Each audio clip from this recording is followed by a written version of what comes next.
Telugu Desam party మహిళల్లో విద్యను ప్రోత్సహించాలని ఈ రోజు చేసింది కాదు. 1983లో దేశంలో మొట్టమొదటిసారిగా మహిళా విశ్వవిద్యాలయం ద్వారా ఆడబిడ్డల్లో చదువుకోవాలని స్ఫూర్తి ఇచ్చిన పార్టీ తెలుగుదేశం పార్టీ అని చెప్పి నేను మీకు తెలియజేస్తున్నాను. దాంతో ఆగలేదు దిశ.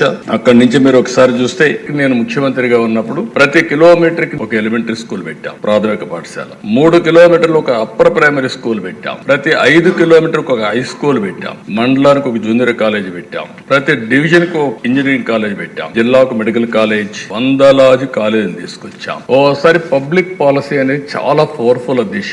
ఈ రోజు మనం మాట్లాడుకుంటున్నాం. ఈ సభ ద్వారా కొన్ని ఆలోచనలు వస్తాయి. మీరిచ్చే ఆలోచనలు ఏ విధంగా స్ఫూర్తిదాయకంగా భవిష్యత్తులో ఉంటాయంటే కొన్ని ఎగ్జాంపుల్స్ కూడా ఉంటాయి. ఈ రోజు మీరు చూస్తే నేను 95లో ముఖ్యమంత్రి అయినప్పుడు మహిళా ఎంపవర్మెంట్ కోసం ఆలోచిస్తా ఉంటే చాలా డెసిషన్ తీసుకున్నాం. అందులో 2 ప్రధానమైన డెసిషన్స్. ఒకటి డాక్రా ఉమెన్ ద్వారా ఎంపవర్మెంట్ చేయాలనేది ఒక నిర్ణయం. రెండో నిర్ణయం విద్య, ఉద్యోగాల్లో, రాజకీయాల్లో మహిళలకు 33% రిజర్వేషన్స్ పెట్టాలని చెప్పి నిర్ణయించాను దిశ. ఆ రోజు చాలా మంది యువత నన్ను వ్యతిరేకించారు, అన్నారు ఈ రోజు 33% పెడుతున్నారు, ఈ రిజర్వేషన్ లో మహిళలు 55-60% వచ్చేస్తారు. మా పరిస్థితి ఏంటంటే నేను ఒక మాట చెప్పాను, మీకు ఇన్ని సంవత్సరాలు అనుభవించారు, ఒకవేళ బ్యాక్లాగ్ ఒకటి ఉంది, కొన్ని రోజులు వాళ్ళకు కూడా వస్తే నష్టం లేదు, మీరు స్వాగతించమని చెప్పాను అధ్యక్ష. నేను గర్వంగా చెప్పగలుగుతున్నా.